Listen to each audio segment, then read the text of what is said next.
There were 1,040 or something like that, more or less. At least it was more than 1,000. It was the last batch. There is so much all the time. Most of the time, it takes so long like that. So many photographs like that. I don't think I complain about working. I could go photographing all day long. I would never feel bored if I can discover something new and beautiful. And it is many hours when I can afford to go out and take photographs. Many, many hours. And come back with many, many hundreds or more than many thousands. But I don't always have time to do that. So now and then, if I can afford to go out and do it, it will last, for every day, for a long, long time, until I have the next batch to give to them. Most of them mix the old ones and the new ones. So you could never know where I have taken those photographs. And even if you're with me, you might miss them too, on the ground or on the trees. I just have a very keen eye because I love them. I love the trees, flowers, even the grass, flowers, so tiny, tiny. Maybe just 1 millimeter kind of grass flower, but when I take them into my camera and come home and edit them, oh, they become beautiful and lovely, lovely, lovely. They become more visible, of course. The beauty is already there, just more visible on the screen. And the editing time for me also takes, many, many hours for every batch. Every batch could be 100, more or less, or 200 photographs. And it takes a long time. Every day I do some. I'm not like professionally just worrying about photography. And then I also told you that I'm very frustrated because the camera is so brilliant when showing the photo. When it comes to the PC and comes to another PC, then it looks completely different. And many times I don't recognize the color is completely different. It's only 30% of the real color in my photograph. So you see, sometimes I feel I waste so much time. But I could not help it. I just want to show people that nature is so beautiful and worth preserving. Yes, that is my idea. Apart from me loving nature and loving beauty in nature, with nature, and by nature, of nature. Thank God I have some talented editors who help to kind of restore some part of the beauty that would otherwise have been lost through the computer's less complete program. We are trying different PCs. Perhaps someday we will have one that can completely capture the photographs that I have been diligently taken, thanking the trees and flowers, and coming home, diligently editing them to render them the justice that they deserve, and to speak out loud for them through my lens that nature is truly, truly wonderful. They can show themselves a real color when you love them with your camera. I always praise them. Oh, you're beautiful, beautiful. Thank God that keeps you, makes you so beautiful. And thank you for letting me make you immortal on my TV screen. And they're very happy. You can see, if you pay attention, you can see most of my photographs have souls. They seem to lean onto each other, talk to each other, holding each other's hands, or comforting each other, or wanting to embrace, reaching out in some way. I see it all the time. I hope you really pay attention and read the language behind the lens, making you feel more happy looking at them, more appreciative of what God created for us. Please don't destroy any more wildlife, wild forest, wild nature anywhere, but preserve them, protect them, nurture them so that they can bring more happiness and health and wonder into your life. That's why I love to take nature photographs. I love everything else as well, but I can't just do too many things and everything. You know, we have only limited time in our life, in every day, and I have so many things to do. Even if I have team members, many of them also sometimes need help, need family comfort, or need help in times of trouble. So I'm also quite busy, like a normal, mundane person, taking care of family and friends and dog, birds, people, even from a distance. We keep the love line alive, and I always feel like I have them with me. I feel close to them, like I'm not lonely at all, even if I don't see them. And I talk to them a lot, all the time, mostly, inside and outside. So they know that they are not neglected or unloved or abandoned, anything like that. I make sure they have whatever they need, the food, medicine whenever necessary, and all the comfort in their own home. They have their own room. They also have a cage when they like to go inside there for comfort and security feeling. They have warm blankets in winter. They have cold blankets in summer.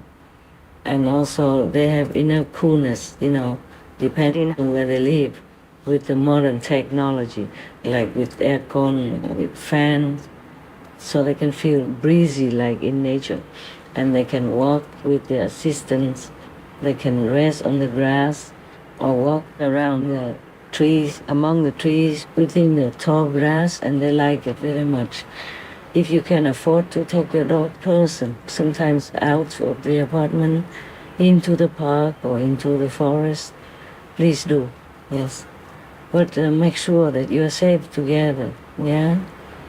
Maybe have a little walking stick in case some big wild animal person comes, and you can just prevent them from coming with the stick. Don't beat them, it's just you have a stick and you wave it, and they know.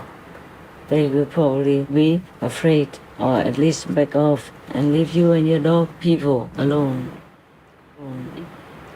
If you can, better go with another or a couple more family members or friends, yeah?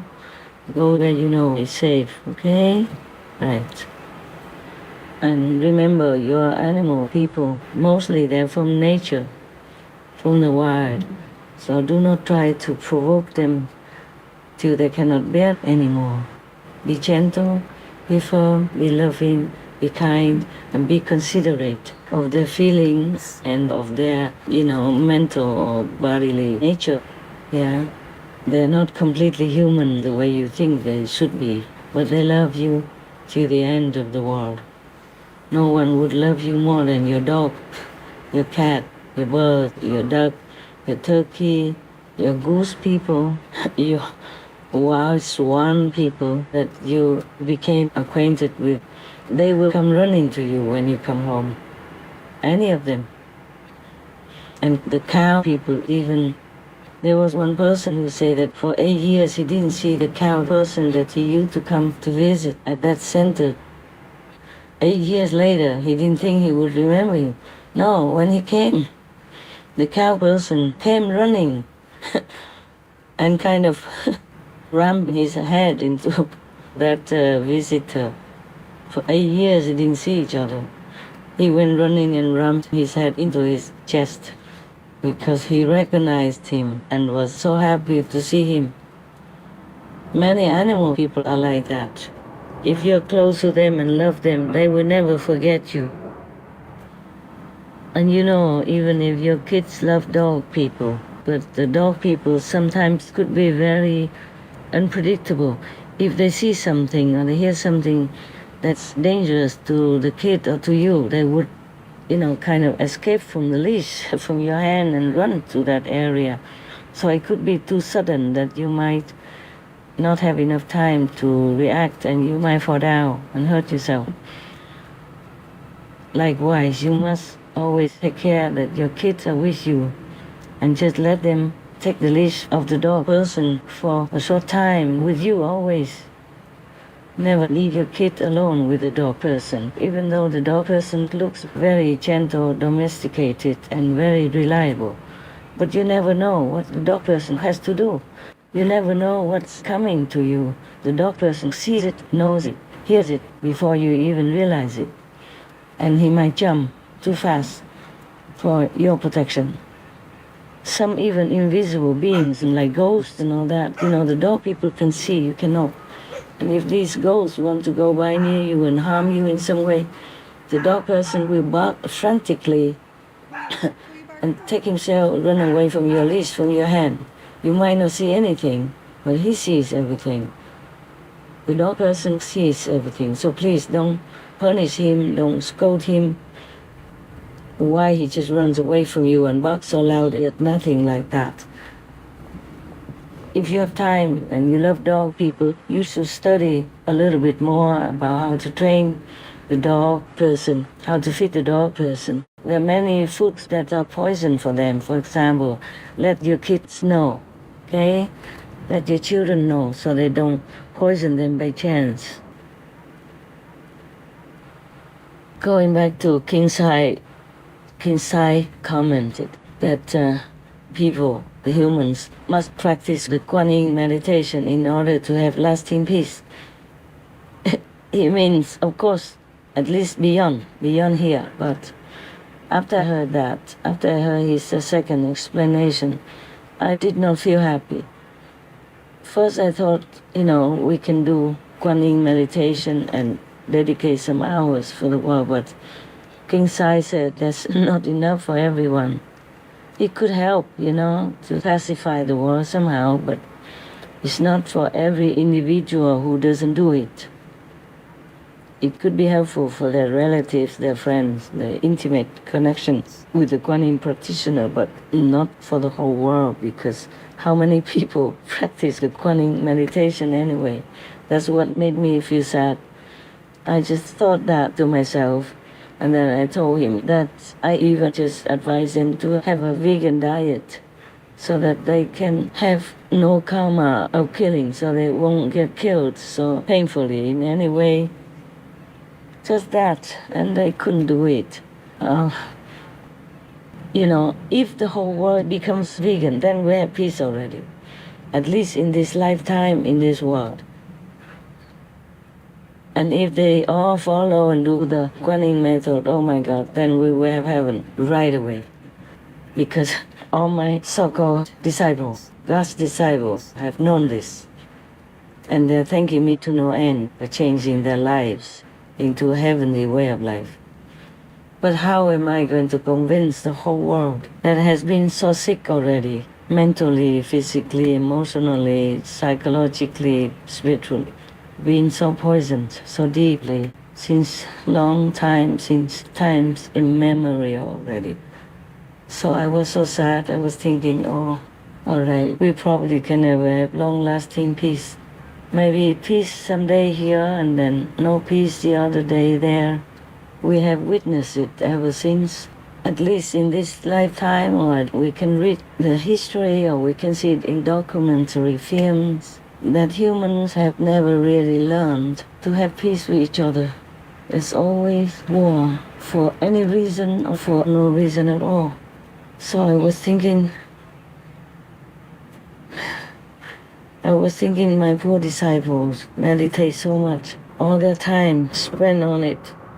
Even if many animal people come to me repeatedly, a lot more these recent days than usual, I don't ask them. But today I did ask. I said, who told you this? Who told you about peace and told me not to worry? She said that a brother told her. I said, which brother? I have so many in my group, many brothers, many sisters. Which one? She said, no, a brother from heaven. Is probably a brother bird who passed on from this world, but is now in heaven, and they are connecting with each other still.